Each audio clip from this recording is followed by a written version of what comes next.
எதுக்கு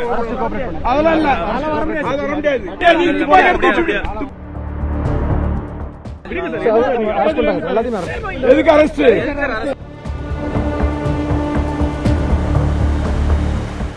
அதாவது பயங்கர ஒரு அடக்குமுறை, போலீஸ் அராஜகம். எம்எல்ஏவை பார்க்க விட மாட்டேங்கிறாங்க. இப்ப இது எம்எல்ஏ அனிதா அண்ணாச்சி வந்திருக்கிறாரு, நானும் மாவட்ட செயலாளர் என்ற முறையில வந்திருக்கிறேன். 2 எம்எல்ஏ வந்திருக்காங்க, கோயில்பட்டி எம்எல்ஏ, திருநெல்வேலி பாளையங்கோட்டை எம்எல்ஏ வந்திருக்காங்க.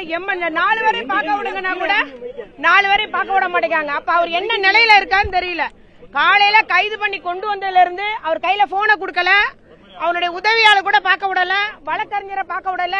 அவரோட ஒரு பேர் சொன்னார் போல, என் கூட இருக்கிறவன், அவரை மட்டும் தான் பார்க்க வச்சிருக்காங்க, யாரையும் பார்க்க விடல. ஆமா, அவருக்கு எதுவும் ஆயிடக்கூடாது. அவர் ஏற்கனவே ஒரு சுகமில்லாத மனுஷர் தான். அவருக்கு சுகர் இருக்கு, பிரஷர் இருக்கு, முதுகுவலி இருக்கு, எல்லா பிரச்சனையும் இருக்கிறவரை இப்படி அடக்கி வச்சுட்டு எங்களை பார்க்க விட மாட்டேங்காங்க. அதுவும் போலீஸ் அராஜகம். எங்கேயோ மேல இருந்து உத்தரவு வரணும் போல, கரெக்டா தெரியுது.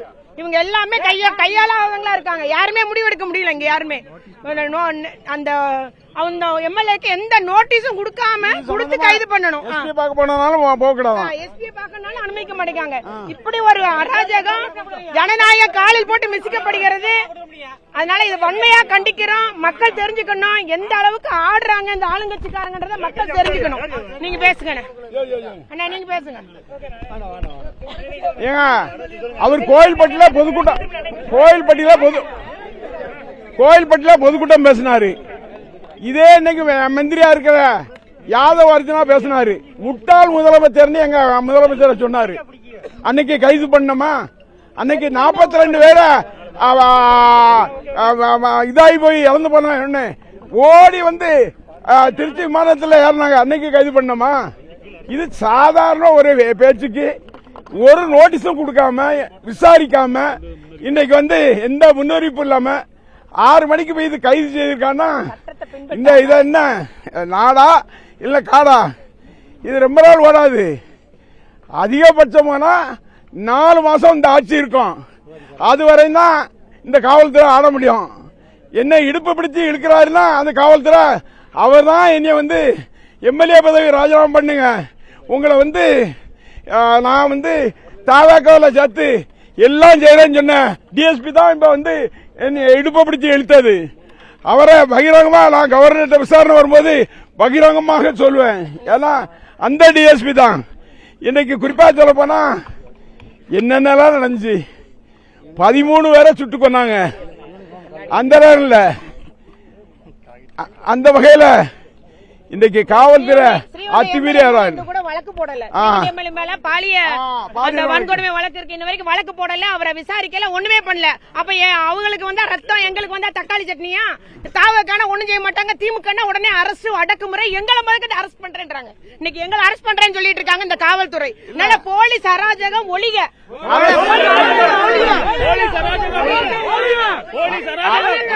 அரெஸ்ட் பண்ணி என்ன பண்ண முடியும்? அவங்க கோர்ட்டுக்கு போனோம். கோர்ட்ல மேஜிஸ்ட்ரேட் உத்தரவு வரும். ஆமா, இன்னைக்கு உடனடியாக அவர் அங்க வச்சு விசாரிக்க என்ன விசாரிக்கிறதுக்கு என்ன இருக்கு? அவருக்கு எத்தனை குழந்தை இருக்கு எல்லாம் அவருக்கு விவரம் தெரியும். அவரை கூட்டிட்டு கோர்ட்டுக்கு வாங்க.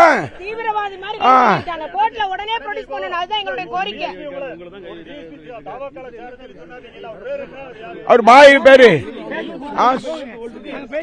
சுதீர் அந்த டிஎஸ்பி தான். அவதான் இன்னும் உள்ள வந்து சொன்னது.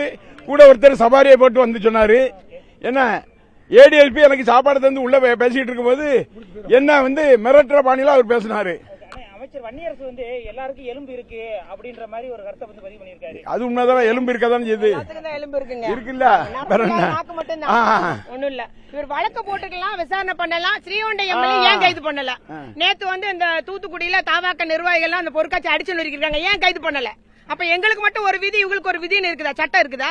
எல்லாத்துக்கும் ஒரே சட்டம் தான், அரசியலமைப்பு சட்டம். இல்ல, வழக்கு மன்றத்தை அவர் வழக்கு மன்றத்துக்கு கொண்டு வரட்டும். அங்க வழக்கு மன்றத்துல நீதிபதி என்ன தீர்ப்பு சொல்றாருன்னு பாப்போம். என்ன பாப்போம், எவ்வளவு நேரம் அவரை மிரட்டுறாங்கன்னு பாப்போம். அதெல்லாம் இல்ல, அது வர முடியாது. நீ துப்பாக்கி எடுத்து சுத்தி நீங்க சொல்லுங்க சார், கொஞ்சம் கோஆபரேட் பண்ணுங்க. நீங்க யார் பண்றீங்க? நல்லா முறையில நடந்து சார், கொஞ்சம் கோஆபரேட் பண்ணுங்க. முடியாது சார், கொஞ்சம் நெரிச்சு கிடக்காங்க சார், ப்ளீஸ் விடுங்க சார். அரெஸ்ட் பண்றாங்க சார், எல்லாத்தையும் அரெஸ்ட் பண்ணுங்க. அதெல்லாம் அரசு கிடையாது. அரசு இல்ல, எதுக்கு அரசு? சார் கொஞ்சம் கையெடுங்க முதல்ல.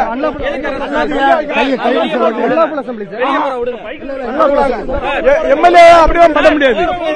எம்எல்ஏ